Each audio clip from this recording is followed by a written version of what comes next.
Olá, prezados alunos e alunas, eu sou a professora Josenilde Azevedo e irei fazer uma revisão com vocês da unidade 1, da disciplina Acessibilidade e Informática Inclusiva. Esta é a nossa aula de encerramento.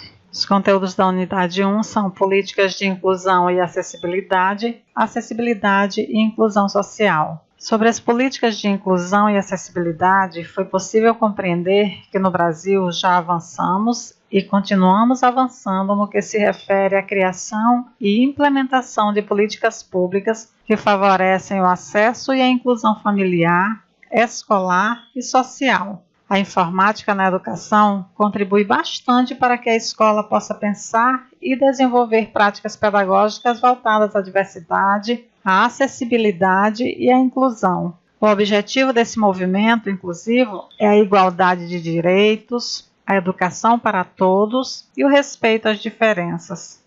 E quanto à legislação, quais delas você considerou mais relevantes? Esperamos que você tenha percebido a importância da Declaração de Salamanca, de 1994, para impulsionar políticas públicas e práticas pedagógicas também inclusivas, não só no Brasil, mas no mundo inteiro. Destacamos o conceito de acessibilidade como possibilidade de condição de alcance para a utilização com segurança e autonomia de espaços, mobiliários, equipamentos urbanos, edificações, transportes, informação e comunicação, inclusive seus sistemas e tecnologias, bem como de outros serviços e instalações abertos ao público, de uso público ou privados, de uso coletivo, tanto na zona urbana como na zona rural, por pessoa com deficiência ou mobilidade reduzida. Esse conceito consta na Lei 13.146 de 2015, no artigo 3º. E o conceito de pessoa com deficiência como aquela que tem impedimento de longo prazo de natureza física, mental, intelectual ou sensorial, o qual, em interação com uma ou mais barreiras, pode obstruir sua participação plena e efetiva na sociedade em igualdade de condições com as demais pessoas. Também é um conceito que consta na Lei 13.146 de 2015, no artigo 2º. Você se atentou para a fonte desses dois conceitos? Sim, tais conceitos estão definidos na Lei Brasileira de Inclusão, a LBI, também chamada de Estatuto da Pessoa com Deficiência, ou a 13.146 de 2015, como eu já havia citado. Sem desmerecer as demais legislações, é de suma importância que você se aproprie bem desta lei. Essa referida lei, a 13.146 de 2015, no capítulo 4, abre aspas, do direito à educação, fecha aspas, em seu artigo 10, abre aspas, adoção de práticas pedagógicas inclusivas pelos programas de formação inicial e continuada de professores e oferta de formação continuada para o atendimento educacional especializado, fecha aspas. Pensando em nossa realidade, quem seria esse profissional para atuar no atendimento educacional especializado? Sabemos que nosso processo ainda está em construção. Uma equipe de multiprofissionais? Os profissionais que já atuam nos NAPNs, caso existam na sua realidade, Os professores? Vamos refletir. Pense baseado na realidade que você vivencia, é claro. Enfim, se pensarmos bem, veremos que todas essas legislações que foram estudadas durante a disciplina nos remetem a saberes e práticas da inclusão, indispensáveis e necessários à nossa praxis. Por exemplo, em relação à inclusão de crianças pequenas, sobretudo na educação infantil, é importante dominarmos o conhecimento acerca dos conceitos de deficiência auditiva, deficiência intelectual, deficiência física, deficiência visual, isto é, sobre as deficiências múltiplas, conforme definido por Godoy, 2005, na obra Educação Infantil, Saberes e Práticas da Inclusão, Dificuldades Acentuadas de Aprendizagem, Deficiência Múltipla. Desejo a todos uma boa avaliação. Olá, eu sou a professora Cristiane Lemos e na aula de hoje iremos revisar os conteúdos da unidade 2, que tratam das salas de recursos multifuncionais e as tecnologias assistivas a serviço da aprendizagem. Turma, enquanto futuros especialistas da área de informática na educação, Vocês precisam compreender como se dá a organização do atendimento educacional especializado para o estudante com necessidades especiais específicas, bem como o uso de tecnologias assistivas. Para isso, falaremos sobre o que é o atendimento educacional especializado, qual o público-alvo da educação especial, como funcionam as salas de recursos multifuncionais e saber identificar e categorizar as tecnologias assistivas. Mas o que é o atendimento educacional especializado? O atendimento educacional especializado é o conjunto de atividades e recursos pedagógicos e de acessibilidade prestado de forma para complementar ou suplementar a formação dos estudantes com necessidades educacionais específicas matriculados no ensino regular. Com base na legislação federal, o atendimento educacional especializado não deve ser confundido como reforço escolar. Mas qual a função do atendimento educacional especializado, hein, turma? O atendimento educacional especializado tem como função identificar, elaborar e organizar os recursos pedagógicos e de acessibilidade que eliminem as barreiras para a plena participação dos alunos, considerando as suas necessidades específicas. Mas quem pode ser atendido? O acesso ao atendimento educacional especializado é um direito do estudante com deficiência, com altas habilidades ou superdotação, e estudantes com transtornos globais do desenvolvimento. Como se pode observar, para atuar no atendimento educacional específico, o professor deve ter formação inicial que o habilite para o exercício da docência e formação específica para a educação especial. Além deste professor, outros profissionais são necessários para auxiliar na aprendizagem do aluno, tais como intérprete de Libras e monitores. O professor é também responsável por indicar a aquisição de softwares, recursos e equipamentos tecnológicos, mobiliário, recursos ópticos, dicionários e outros. Ele acompanha o uso dos recursos em sala de aula, verificando a funcionalidade e a aplicabilidade do recurso, tais como o impacto, efeitos, distorções, pertinência, negligência, limites e possibilidades do uso na sala de aula, na escola e também em casa. Ele orienta as famílias e professores quanto ao recurso utilizado pelo aluno. Esse docente promove a formação continuada para os professores do atendimento especializado, para os professores do ensino comum, visando o entendimento das diferenças e para a comunidade escolar em geral. Ele atua colaborativamente com o professor de sala comum, mantém a comunidade escolar informada sobre as legislações e normas educacionais sobre a educação especial.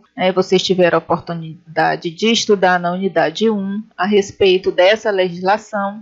Ele disponibiliza o ensino de linguagens e de códigos específicos de comunicação e sinalização, promove as condições de inclusão para o estudante, ensina os professores e também a família a usar a tecnologia assistiva e, dentre outras atribuições, para os alunos com altas habilidades, o professor da sala de recursos oportuniza o enriquecimento curricular. Mas onde acontece o atendimento educacional especializado? Ele é realizado prioritariamente na sala de recursos multifuncionais da própria escola no turno inverso da escolarização, podendo ser realizado também em centros especializados da rede pública ou de instituições sem fins lucrativos, com a finalidade de ampliar a oferta do atendimento educacional especializado aos estudantes com necessidades educacionais específicas. Mas o que são salas de recursos multifuncionais? São espaços organizados, com equipamentos de informática, ajudas técnicas,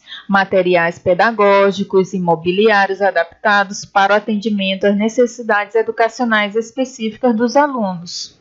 As salas de recursos multifuncionais possibilitam a organização e oferta do atendimento educacional especializado e auxiliam na promoção da escolarização, eliminando barreiras que impedem a plena participação dos estudantes, público-alvo da educação, conferindo a autonomia e a independência de quem necessita. O MEC, por meio da Portaria número 13, de 24 de abril de 2007, instituiu o Programa de Implantação de Salas de Recursos Multifuncionais. Esta portaria caracterizou as salas multifuncionais como do tipo 1 e tipo 2. As do tipo 1 são constituídas por microcomputadores, monitores, fones de ouvido e microfones, scanner, impressora laser, teclado e colmeias, como estamos vendo aqui na figura ao lado, mouse e acionador de pressão, laptops, materiais e jogos pedagógicos acessíveis, softwares para comunicação alternativa, lupas manuais e lupas eletrônicas, plano inclinado, mesas, cadeiras, armários e quadros. Temos também as salas de recursos multifuncionais do tipo 2, que são constituídas dos recursos da sala do tipo 1, acrescidos de outros recursos específicos para atendimento de alunos com cegueira, tais como impressora Braille, máquina de datilografia Braille, reglete de mesa, conforme ilustrado aqui ao lado, punção, soroban, guia de assinatura, globo terrestre acessível, kit de desenho geométrico acessível, calculadora sonora, software para a produção de desenhos gráficos e táteis. Mas como implantar uma sala de recursos funcionais? Primeiro, precisamos ter matrículas de alunos com deficiência, com transtornos globais do desenvolvimento ou superdotados, com altas habilidades, registradas no censo escolar MEC-INEP. Segundo, a gente precisa ter professores com formação para realizar o atendimento especializado. E também precisamos ter espaço para a instalação dos equipamentos e recursos, para montar a sala de recurso multifuncional. Tendo esses requisitos, turma, a escola estará apta a receber uma sala de recursos multifuncionais. Falando agora sobre tecnologia assistiva, temos a seguinte definição proposta pelo Comitê de Ajudas Técnicas da Coordenadoria Nacional para a Integração da Pessoa Portadora de Deficiência. Essa definição é de 2007. Bom, tecnologia assistiva é uma área do conhecimento de característica interdisciplinar que engloba produtos, recursos, metodologias, estratégias, práticas e serviços que objetivam promover a funcionalidade relacionada à atividade e participação de pessoas com deficiência, incapacidades ou mobilidade reduzida, visando sua autonomia, independência, qualidade de vida e inclusão social. O objetivo maior das tecnologias assistivas é de auxiliar as pessoas com deficiência na escola, em casa e em atividades da vida diária. Materiais simples como uma cadeira de rodas, uma mesa maior, uma colher adaptada ou um programa para computador se tornam recursos que proporcionam melhor qualidade de vida para as pessoas com deficiência.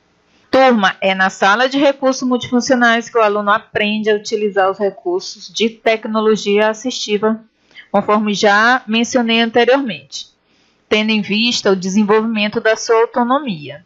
Os recursos de tecnologia assistiva são classificados de acordo com objetivos funcionais a que se destinam. Várias classificações de tecnologia assistiva foram desenvolvidas para finalidades distintas.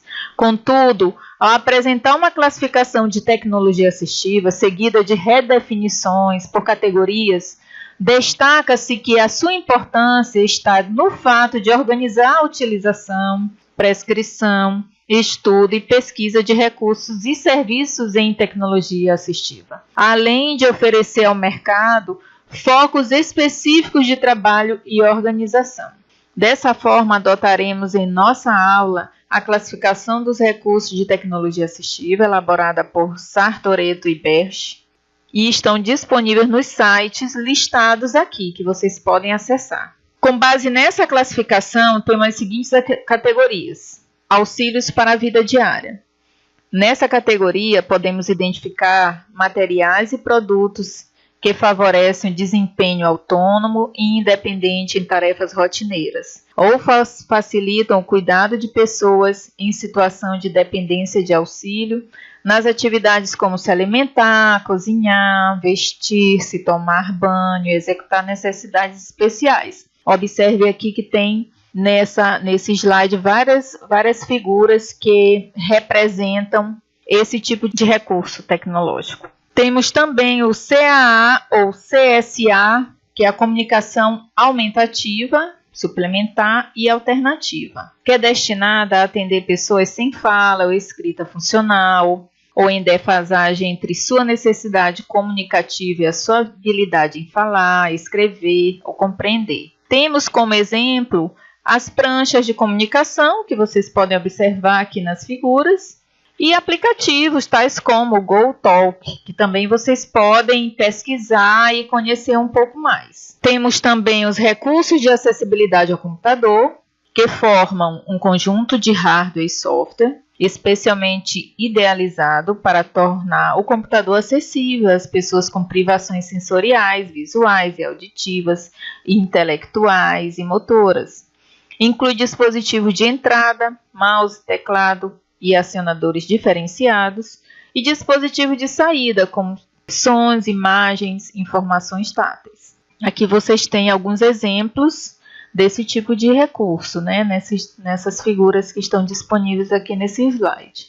Temos também os sistemas de controle de ambiente, que são sistemas eletrônicos que permitem que as pessoas com limitações motolocomotoras controlem remotamente aparelhos eletrônicos, sistemas de segurança, entre outros, localizados em seu quarto, sala, escritório, casa e arredores. Na classificação, temos também projetos arquitetônicos para acessibilidade, que estão relacionados com os projetos de edificação e urbanismo, que garantem o acesso, funcionalidade e mobilidade a todas as pessoas, independente de sua condição física e sensorial. Temos nessa classificação as órteses e próteses, que são as órteses que são colocadas junto a um segmento do corpo, garantindo um melhor posicionamento, estabilização e função. E as próteses, que são as peças artificiais que substituem as partes ausentes do corpo. Temos também os recursos para a adequação postural. Um projeto de adequação postural diz respeito à seleção de recursos que garantam posturas alinhadas, estáveis, confortáveis e com boa distribuição no peso corporal. Temos os auxílios de mobilidade, que podem ser bengalas, muletas, andadores, carrinhos, cadeiras de rodas manuais ou elétricas, scooters e qualquer outro veículo equipado ou estratégia utilizada na melhoria da mobilidade pessoal. Auxílios para cegos ou com visão subnormal. Auxílios para grupos específicos, que inclui lupas e lentes, braille para equipamentos com síntese de voz, grandes telas de impressão, sistema de TV com aumento para leitura de documentos, publicações, leitores de texto, dentre outros. Temos também os auxílios para surdos ou com déficit auditivo. Auxílios que incluem vários equipamentos, infravermelho ou FM, aparelhos para surdez, sistema com alerta tátil visual, celular com mensagens escritas e chamadas por vibração, software que favorece a comunicação ao telefone celular, transformando em voz o texto digitado no celular e em texto a mensagem falada, de livros, textos e dicionários digitais em linguagem de sinais, sistemas de legendas, entre outros. Mobilidade em veículos são os acessórios que possibilitam uma pessoa com deficiência física dirigir um automóvel. São os facilitadores de embarque e desembarque, como elevadores para cadeiras de rodas, rampas para cadeiras de rodas, serviços de autoescola para pessoas com deficiência. Temos os recursos destinados ao esporte e lazer, que favorecem a prática de esporte e participação em atividades de lazer.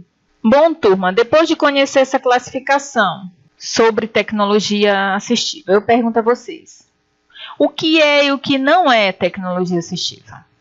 A tecnologia assistiva deve ser entendida como um recurso do usuário e não como recurso do profissional, pois promove maior eficiência e autonomia nas várias atividades de interesse de seus usuários. O recurso de tecnologia assistiva acompanha naturalmente o usuário que o utilizará em diversos espaços da sua vida cotidiana. Mas então, quando a tecnologia pode ser considerada assistiva no contexto educacional?